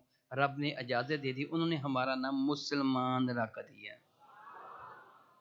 میرا اللہ فرماتا سماکم المسلمین، یہ تمہارا نام مسلمان ابراہیم نے رکھا ہے. یہ تمہارا نام مسلمان یعنی ہر بات کو مان لینے والے. وقت زیادہ ہو جائے گا، میں کچھ باتیں مزید عرض کرنا چاہتا ہوں، اس لیے میں اس کو یہیں چھوڑ دیتا ہوں. میں اس حدیث میں تشریح کرنا چاہتا تھا، یہ لمبی حدیث مبارکہ ہے. میں ایک احساس آپ کو دلانا چاہتا ہوں. یاد رکھیے جب رب کائنات جل مجید نے ابلیس لعین کو راندہ بارگاہ بنایا تھا، حضرت آدم علیہ السلام کو سجدہ نہ کرنے کی پاداش میں سورۃ الاعراف دیکھ لیجئے اور آیات مبارکہ 13، 14، 15، 16 ان کا مطالعہ خود فرما لیجئے. تو ابلیس لعین کو جب راندہ بارگاہ بنایا تھا تو اس کو ارشاد کرام قدر فرمایا تھا فخرج فإنک من الصاغرین، نکل جا، دفع ہو جا، تو ذلیل ترین ہے. قال انظرنی الی یوم یبعثون، اس سے عرض کیا تھا مولا تعالیٰ مجھے قیامت کے دن تک مہلت دے دے، میں ان انسانوں کو میں آزماؤں گا. میں ایک آپ کو احساس دلانا چاہتا ہوں کہ رمضان مبارک آ رہا ہے تو ایک مقابلہ ہے، کمپٹیشن ہے، مقابلہ ہے، اور آپ نے کس کا ساتھ دینا ہے؟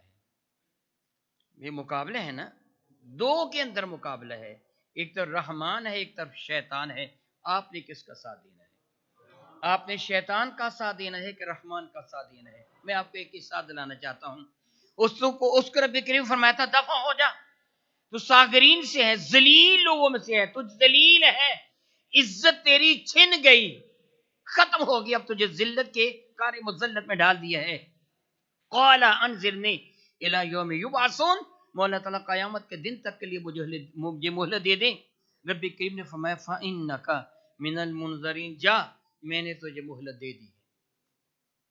اس نے کیا قال فبما اغویتنی لاقعدن لهم صراطک المستقیم، مجھ کو بھی مولا تعالیٰ تیری قسم ہے کہ میں ان کے لیے سیدھی راہ پر بیٹھ جاؤں گا. دوسری جگہ ہے فبعزتک لأغوینہم اجمعین، مجھے تیری عزت کی قسم ہے میں ان کے لیے صراط مستقیم میں بیٹھ جاؤں گا اور ان کو گمراہ کروں گا. کہا تھا ثم لآتینہم من بین ایدیہم ومن خلفہم، میں ایک ایک بندے کے پیچھے 4 شیطانوں کو لگا دوں گا. اس کے آگے سے بھی گھیریں گے، اس کے پیچھے بھی.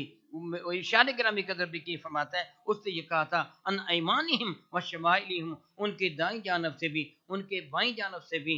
ولا تجد اکثرہم شاکرین، ان میں اکثریت کو تو ایسا پائے گا وہ تیرا شکر کرنے والے نہیں ہوں گے.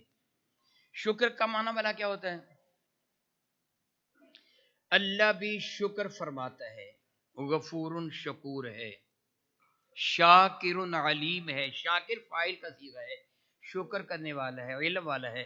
بندہ بھی شکر کرتا ہے، اللہ بھی شکر فرما. شکر کا معنی کیا ہوتا ہے؟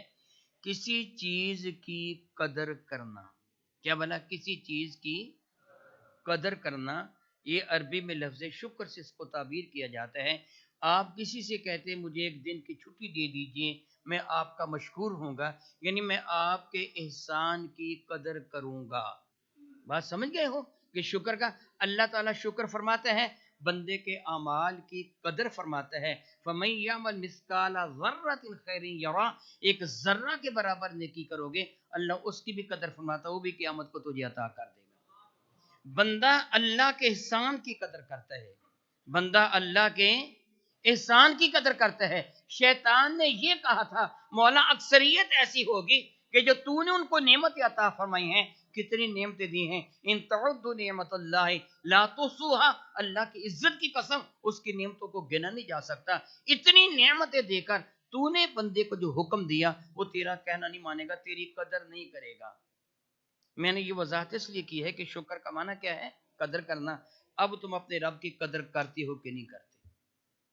میں آپ کو ایک حصہ دلانا چاہتا ہوں کہ اپنے رب کی قدر کرتے ہو کہ نہیں کرتے. اس سے کہا تھا کہ تو پائے گا ان میں اکثر شکر کرنے والے قدر کرنے والے نہیں ہوں گے. قالا، تو ربی کی فرمایا فخرج، دفع ہو جا، منہا، نکل جا میرے دربار مقدس سے، یہ جنت سے، مذموما مدحورا، ذلیل اور رسوا ہو کر.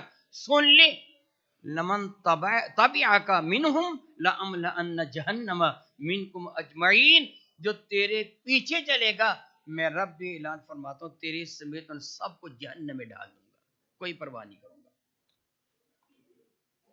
اب یہ دو راہیں ہیں، ایک رحمان کا راستہ ہے اور ایک شیطان کا راستہ ہے. شیطان کے راستے پہ چلنے والا جہنم میں جائے گا. رب کائنات جل مجید نے یہ اس کو ارشاد گرامی قدر فرمایا تھا.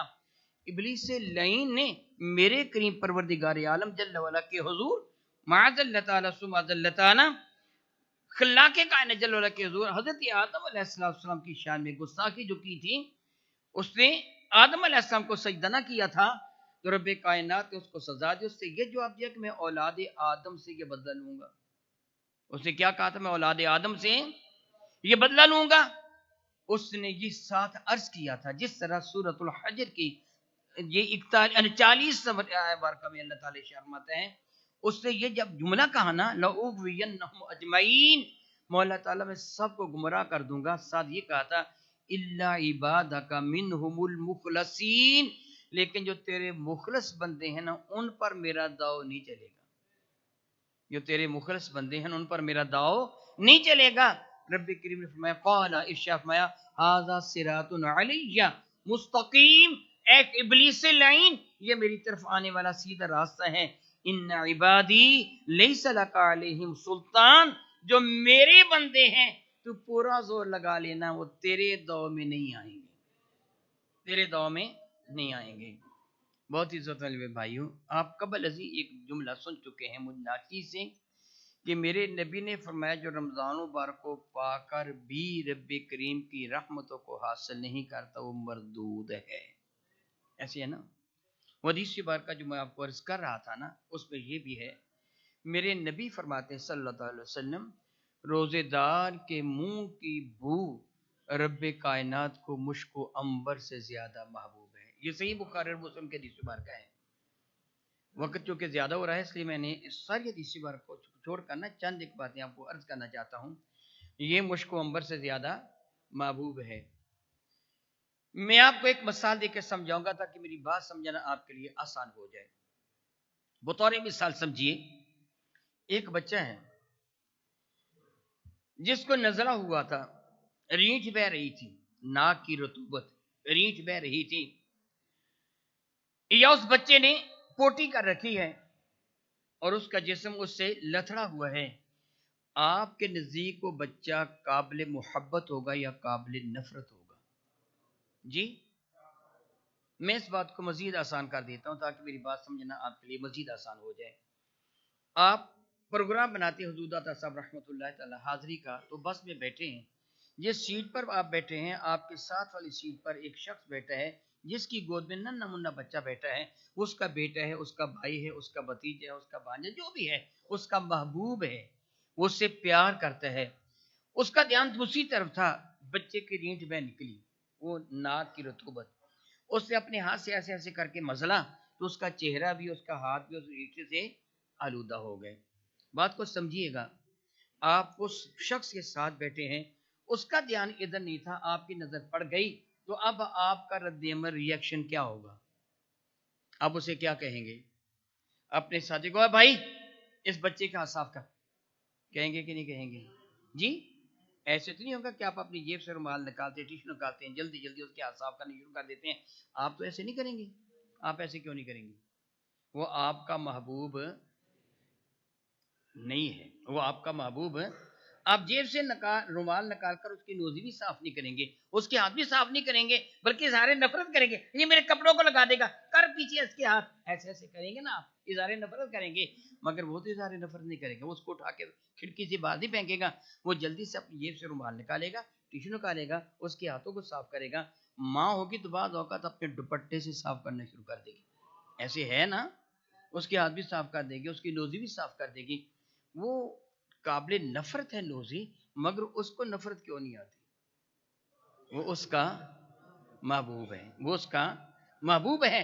پتہ چلا کہ محبوب کی قابل نفرت شے بھی محب کو پیاری لگتی ہے، محبوب کی قابل نفرت شے بھی محب کو پیاری لگتی ہے۔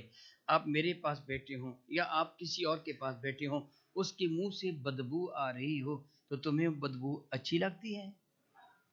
بری لگتی ہے نا؟ منہ ایک طرف کا لیتے ہو، ناک پر رومال رکھ لیتے ہو، اور یار مسواک کر لیا کر، تیرے منہ سے بدبو آتی ہے۔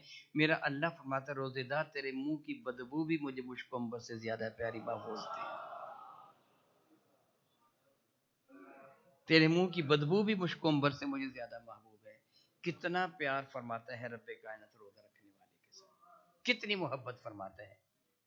پھر میں سادہ سے لفظوں میں یہ کہہ دوں تو غلط ہی ہوگا، روزہ رکھنے والا اپنے رب کا محبوب بن جاتا ہے، روزہ رکھنے والا اپنے رب کا محبوب بن جاتا ہے۔ مزید تجھے فائدہ کیا ہوگا؟ بہت مرتبہ آپ نے سنا ہے، یقیناً سنا ہے، یقیناً سنا ہے رب کائنات جل مجدہ کے محبوب مکرم کے ارشادات عالیہ کو کہ قیامت کے دن سورج بہت قریب ہوگا، تمازت آفتاب کی وجہ سے، سورج کی دھوپ کی وجہ سے زمین کا رنگ بھی بدل جائے گا، جیسا بھٹے کی اینٹ کا رنگ بدل جاتا ہے آگ میں جلنے کی وجہ سے۔ انسانوں کے لیے تو کھڑا ہونا بھی ممکن نہ ہوگا، اگر مر جانا ہوتا تو ساری دنیا والے مر جاتے، کوئی ایک بھی زندہ نہ رہتا، مگر چونکہ موت کو بھی موت آ چکی ہوگی، موت کو بھی موت آ چکی ہوگی، اس لیے کوئی مرے گا نہیں، حالت بڑی غیر ہوگی، افراتفری کا عالم ہوگا، میزان عدل پر نامہ ہے مال تر رہے ہوں گے، کھینچا تانی ہوگی، غوغہ مش بپا ہوگا، کچھ لوگ ہوں گے جو عرش الہیہ کے سایہ تلے ہوں گے۔ میرے نبی فرماتے ہیں ان کے پاس جنت کے پھلوں کے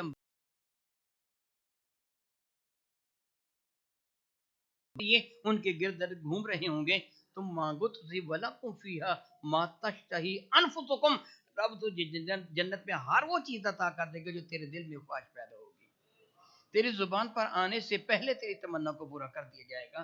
لوگ پوچھیں گے ہم مصیبت میں مبتلا ہیں، یہ عرش الہیہ کے سائے کے نیچے یہ عیش کر رہے ہیں، ان کو پروٹوکول دیا جا رہا ہے، ان کی خدمت میں کھانے پینے کی جنت کی نعمتیں پیش کی جا رہی ہیں، یہ کون ہے؟ بتایا جائے گا یہ وہ لوگ ہیں جن رب کی رضا کی خاطر روزے رکھے تھے۔ اب میں آپ سے ایک سوال کرتا ہوں کہ آپ کا دن کتنے گھنٹوں کا ہے؟ 24 گھنٹوں کا؟ زیادہ سے زیادہ روزہ کتنے گھنٹوں کا ہوگا؟ جی 12 13 14 15 16 20 گھنٹے کہہ لیں، آپ کی مرضی ہے نا، چلو 20 گھنٹے کا کہہ لیں، یہ 20 گھنٹے ہیں، اور قیامت کا ایک دن کتنا ہوگا؟ 50,000 سال کا۔ بتا یہ چند گھنٹے بھوکا رہنا آسان ہے یا 50,000 سال بھوکا رہنا آسان ہے؟ تیرے لیے آسان کیا ہے؟ تو کیا چاہتا ہے؟ یہ تو مر جائے گا، مرنے کے بعد بارگاہ رب العزت میں تو حاضر ہوگا، بارگاہ رب العزت تیری حاضری ہوگی، پھر پروردگار عالم جل مجدہ کے حضور تو حاضر ہوگا، وہاں تجھے عزت چاہیے تو پھر آج اپنے رب کا کہنا مان لے، شیطان کے پیچھے نہ چل۔ رب کائنات اسی لیے تو ابلیس لعین کو رمضان مبارک میں قید کر دیا تاکہ تو میرے بندوں کو روزوں سے روک نہ سکے۔ تیرے پاس عذر کیا ہوگا پھر قیامت کے دن؟ میرے نبی فرماتے شیطان کو تو باندھ دیا، پھر تو کیسے کہے گا مجھ کو شیطان نے گمراہ کر دیا تھا؟ آپ بتائیے والا، روزہ رکھ کر اگر آپ تھوڑی بھوک یا پیاس برداشت کر لیں تو کوئی حرج تو نہیں ہے نا، بلکہ روزہ رکھنے کے بعد اگر آپ کو بہت زیادہ بھوک ستاتی ہے، پیاس ستاتی ہے، تو زیادہ سے زیادہ کیا ہو جائے گا؟ بہت زیادہ ہو، آخری حد تک پہنچ جائے، کیا ہو جائے گا؟ جی مر جائیں گے۔ کس کے حکم پہ عمل کرتے ہوئے؟ میرے نبی فرماتے من اخبر قدمہ فی سبیل اللہ حرم اللہ علیہ النار، جس کے قدموں پر اللہ کی رضا کی خاطر مٹی پڑ گئی نا، اللہ تعالیٰ اس پر جہنم کی آگ حرام کرا دیتے ہیں، پھر وہ تیری موت کو رائے گا جانے دے گا؟ تیرے بھوک اور پیاس کو رائے گا جانے دے گا؟ اور تیرے بھوک پر بھی تو اجر ملتے ہیں، تیری پیاس پر بھی اجر ملتا ہے۔ میرے نبی فرماتے ہیں وہ اوقات، وہ میقات، وہ جگہیں، وہ مواقع جب اللہ تعالیٰ دعا کو بہت قبول کرتا ہے، اس میں ایک وقت وہ بھی ہے جب روزہ دار روزہ افطار کر رہا ہوتا ہے، رب کائنات کی رحمتوں کا نزول ہو رہا ہوتا ہے۔ تو میں آپ سے گزارش کروں گا، یہ روزہ کون سا روزہ جو اللہ کے حضور مقبول ہے، جو اللہ کے حضور مقبول ہے؟ میں آخری باتیں اب کر رہا ہوں، آخری باتوں سے مراد یہ آج کے پروگرام کی آخری باتیں، کیا بنا آج کے پروگرام کی آخری باتیں ایک حصہ دلانا چاہتا ہوں۔ میرے نبی ارشاد گرامی قدر فرماتے، ایک آدمی دور دراز سے چل کے آیا، بڑا لمبا سفر اس نے طے کیا، اس کا چہرہ، اس کا لباس گرد و غبار سے اٹا ہوا تھا، اس کے بال بکھرے ہوئے تھے، حالت اس کی غیر تھی۔ وہ آ کر رو رو کر، علماء فرماتے یوں سمجھیے حرم کعبہ، حدیث مبارک میں لفظ حرم کعبہ نہیں ہے، یاد رکھیے، رو رو کر آ کر دعا مانگتا ہے، یا تو دربار مصطفیٰ مراد ہے یا پھر حرم کعبہ۔ فرماتے ہیں نا وہ آیا اور آ کر رو رو کر دعا مانگتا ہے، مگر اس کی دعا کو اللہ قبول نہیں فرماتا۔ میری بات آپ سمجھ رہے ہیں؟ ابھی تھوڑی دیر پہلے میں نے کیا حدیث سنائی ہے، جس کے پاؤں پر گرد و غبار پڑ جائیں اس پر جہنم کی آگ حرام۔ اس کو تو سارے جسم پر گرد و غبار پڑا ہوا ہے، یہ اتنی دور سے آیا کہ کپڑے پھٹ کر پرانے ہو گئے، لتڑے بن گئے، بال اس کی بکھر گئے، داڑھی اس کی الجھ گئی، حالت اس کی غیر ہو گئی، وہ رو رو کر دعا مانگتا ہے مگر دعا قبول۔ صحابہ کرام تو لرز اٹھے، یا رسول اللہ سبب کیا ہے؟ میرے نبی نے فرمایا اس کے بدن پر حرام ہے، اس کے پیٹ میں حرام ہے، حرام کو اللہ قبول نہیں کرتا۔ آپ کے بدن کو نجاست لگی ہو، حرام پلید نجاست لگی ہو، مسجد میں آ سکتے ہو؟ تم ناپاکی کی حالت میں نماز پڑھ سکتے ہو؟ تو گویا ناپاک کھانا کھا کر، حرام کھانا کھا کر روزہ رکھنے والے، پھر رب کریم تجھے بھوک اور پیاس کے سوا کچھ بھی نہیں دیتا، تیرا روزہ قبول نہیں ہے۔ غور کر، جس بجلی کے بلب کی روشنی میں تو قرآن پاک کی تلاوت کر رہا ہے، یہ بجلی چوری کو تو نہیں ہے؟ جس گیس پر تیری روٹی پک رہی ہے، یہ گیس چوری کو تو نہیں ہے؟ جو پھل تو خرید کے لایا ہے، تو آٹا خرید کے لایا ہے، رشوت اور چور بازاری کی رقم کا تو نہیں ہے؟ یاد رکھ لے، تیرے نبی فرماتے ہیں، میرے نبی فرماتے ہیں صلی اللہ تعالی حبیبی دائما ابدا، تو اگر حرام کھائے گا تو اپنے پیٹ میں جہنم کے آگ کے انگارے بھرے گا، اپنی اولاد کو حرام کھلائے گا تو جہنم کی آگ کھلائے گا، اور اگر چھوڑ کے جائے گا تو جہنم کی آگ کے انگارے چھوڑ کے جائے گا۔ میرے بھائی غور کر لے، رمضان مبارک تشریف لانے والا ہے، اس کی تیاری کر لے۔ یہ نہیں کہ تو بیسن خرید لے، آئل خرید لے، چاول خرید لے، مسالہ جات خرید لے، نہیں، تیاری کر لے اپنے رب کو راضی کرنے کی۔ آج تک تو سے جو کوتاہی غلطی سرزد ہو چکی ہے، اپنے رب کے حضور سچے دل سے توبہ کر لیں، رمضان مبارک آئے تو رب کی رحمتوں سے جھولیوں کو بھر لیں۔ میں دعا کرتا ہوں کہ پروردگار عالم میرے نبی کے صدقہ سے، اس ماہ مقدس کے فیض و برکات سے، اس ابند ناچیز کو بھی اور آپ سب احباب کو مستفیض فرمائے، ہماری کوتاہیوں، ہماری غلطیوں سے درگزر فرمائے، آمین ثم آمین، وآخر دعوانا ان الحمدللہ رب العالمین۔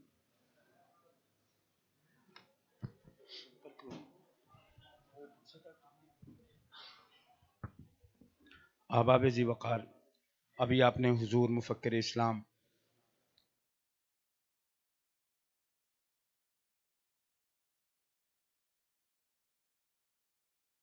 سید محمد سعید الحسن دامت برکاتہ العالیہ کا بیان سماعت فرمایا۔ اللہ تعالی ہمیں سن کر کے اس پہ عمل کی توفیق عطا فرمائے۔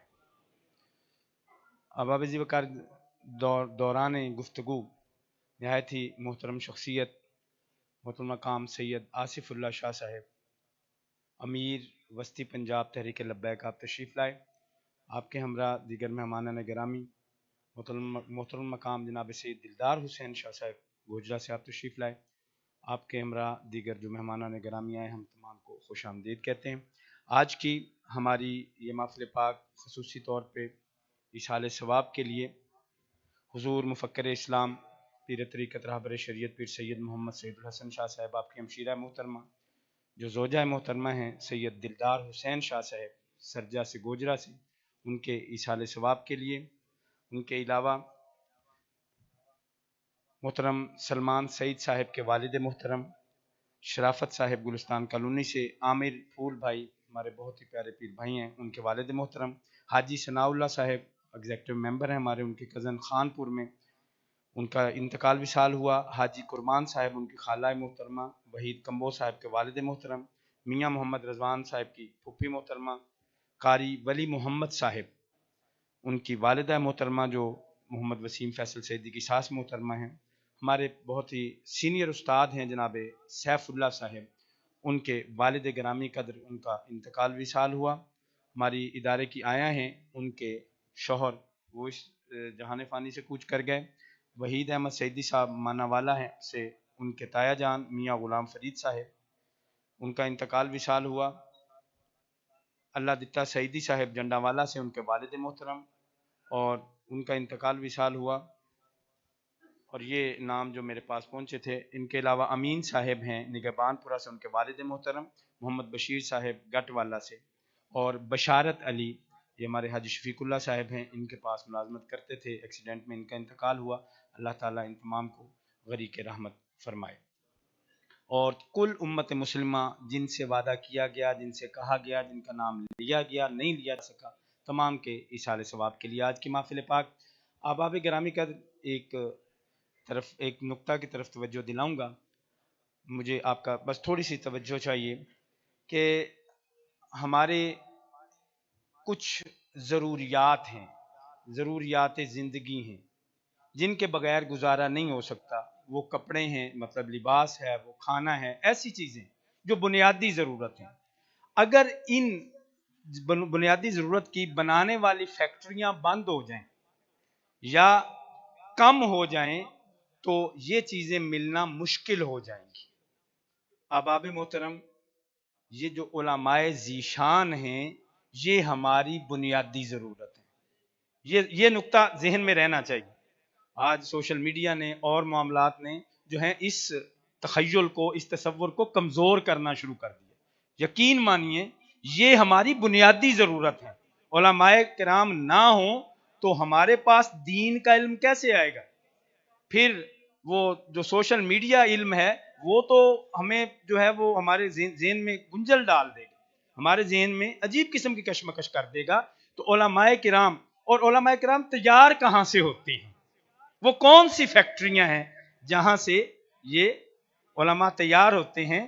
ہر فیکٹری کے لیے، ہر صنعت کے لیے سبسڈی دی جاتی ہے گورنمنٹ کی طرف سے، جی یہ اتنے پیسے، اتنی سبسڈی ہے، اور علماء جہاں سے تیار ہوتے ہیں وہ مدارس ہیں، ان کے لیے کوئی سبسڈی نہیں ہے۔ تحقیق کر لیں تو یہ کیسے چلتے ہیں۔ آپ دیکھیں الحمدللہ جہاں آپ تشریف فرما ہیں جامعہ نور الہدا، تقریباً 15 سال پہلے یہاں پر اس کی بنیاد رکھی گئی، پہلے جنیت علامہ میں، اب بھی چل رہا ہے سلسلہ، یہاں بنیاد رکھی گئی تھی، اور الحمدللہ ثم الحمدللہ ہمارے 4 بیچ درس نظامی کے فارغ التحصیل ہو چکے ہیں، اور اس وقت 9 کلاسیں ہماری علوم اسلامیہ کی چل رہی ہیں، درس نظامی، اس کے علاوہ دورہ حدیث شریف، 9 کلاسیں وہ، 4 کلاسیں شعبہ تحفیظ القرآن کی چل رہی ہیں، حفظ کی، یہ 13 کلاسز بنتی ہیں، 13 اساتذہ یہ بن جاتے ہیں۔ ان کے علاوہ اور جو ملازمین اور لوگ جو نگہبانی پر ہیں وہ اس سے الگ سے ہیں، تو اس کے اخراجات ہیں، وہ اخراجات کیسے پورے ہو رہے ہیں اور وہ کتنے ہیں اگر میں آپ کو بتاؤں تو آپ حیران ہو جائیں۔ اللہ پاک کی رحمت سے چل رہے ہیں۔ میں آپ کو ترغیب دیتا ہوں کہ آپ وہ دوست جو میرے پیر بھائی ہیں، شاہ صاحب قبلہ کے دست بیت ہیں، اور دیگر متعلقین، آپ سے میں گزارش کرتا ہوں کہ یہ جب رمضان شریف آتا ہے، ویسے تو سارا سال زکوٰۃ دی جاتی ہے، لیکن رمضان شریف میں کیونکہ اجر بڑھ جاتا ہے، دوستوں کی کوشش ہوتی ہے ہم رمضان شریف میں جو ہے وہ زکوٰۃ دیں، تو اس میں جامعہ نور الہدا کو نہ صرف یاد رکھیں بلکہ ضرور بالضرور زکوٰۃ جو ہے وہ جامعہ نور الہدا کو دیں۔ آپ کے سامنے میں نے آپ کو بتایا کہ یہاں سے کھیپ علماء کرام کی تیار ہو رہی ہے، اور آپ نے دیکھ لیا کہ کس طرح کی جو الحمدللہ تعلیم ان کو دی جا رہی ہے قبلہ شاہ صاحب کے بیان سے. تو یہ میں گزارش کروں گا. اس کے علاوہ احباب محترم ایک نئی چیز جو ہم نے اس مرتبہ جو ہمارے شورا نے فیصلہ کیا وہ یہ ہے کہ ہماری جو سالانہ افطاری ہوتی ہے اس کو فکس کر دیا جائے ایک دن پر, اور وہ فکس کر دی گئی ہے 10 رمضان المبارک کو, جو حضرت جو ام المومنین سیدہ طیبہ طاہرہ حضرت خدیجہ الکبریٰ رضی اللہ تعالی عنہا کا یوم وصال ہے. تو ہر سال انشاءاللہ الرحمن تا قیامت اللہ تعالیٰ اس کو جاری رکھے 10 رمضان المبارک کو افطاری نور الہدا فاؤنڈیشن کے زیر اہتمام گلشن سعید میں ہوا کرے گی, اور اس مرتبہ بھی انشاءاللہ الرحمن افطاری کس دن ہوگی؟ 10 رمضان المبارک کو. وہ کوئی دن ہو 21 مارچ 22 مارچ, اب اس کو چھوڑ دیں, اب 10 رمضان المبارک آپ نے یاد رکھنا ہے. عصر وقت انشاءاللہ آپ تشریف لے آئیں گے, بیان ہوگا اور پھر افطاری ہوگی.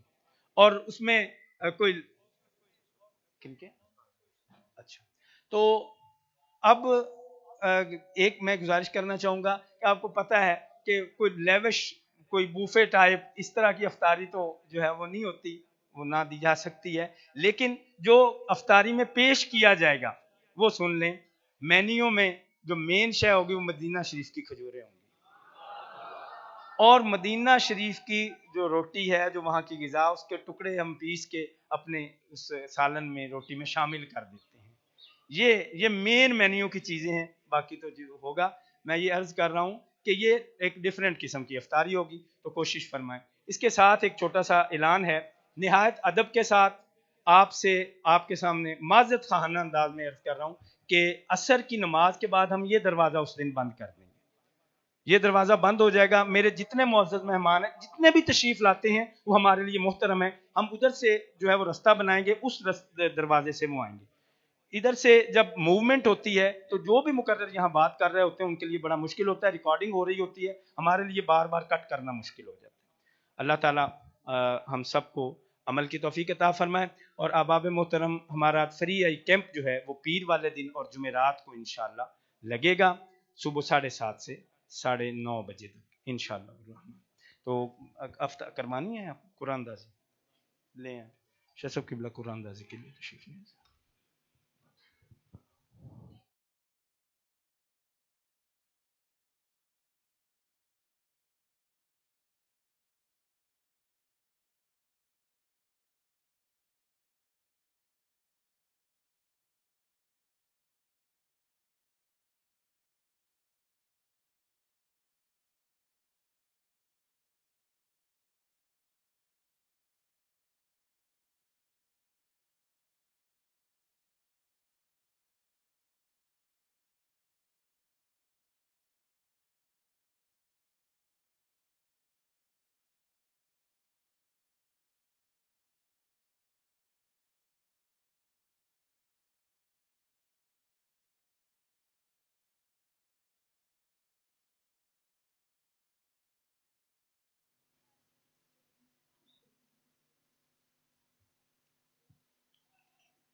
یہ جو ہم قرآن دازی کرتے ہیں, یہ جو دوست 1 گھنٹے کے دوران آتے ہیں نا, نماز سے لے کر 1 گھنٹے کے دوران, تو ان کو یہ دی جاتی ہیں 14/3/75.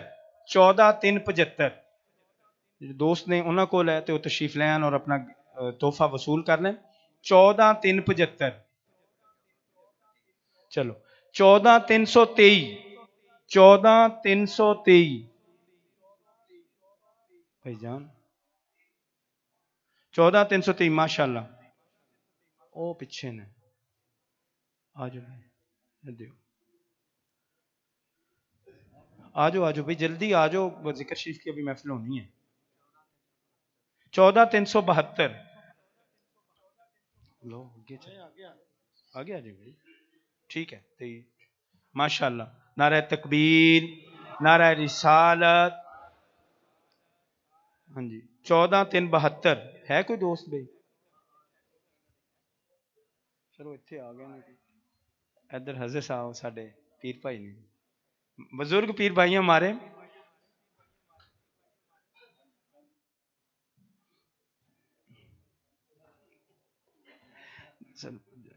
جمعہ پہ آگے پیچھے لازمی تشریف لاتے ہیں، بڑی باقاعدگی کے ساتھ آتے ہیں ماشاءاللہ۔ جی 75 ہو گئے، 75 ٹھیک ہے دیو۔